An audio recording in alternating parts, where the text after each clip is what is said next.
early na ano, ang withers.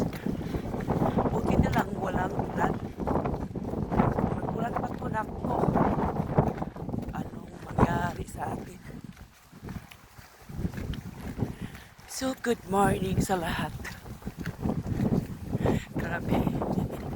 Narinig nyo guys, ang sipa ng hangin. Buti na lang malapit ako matapos, makarating sa workplace ko.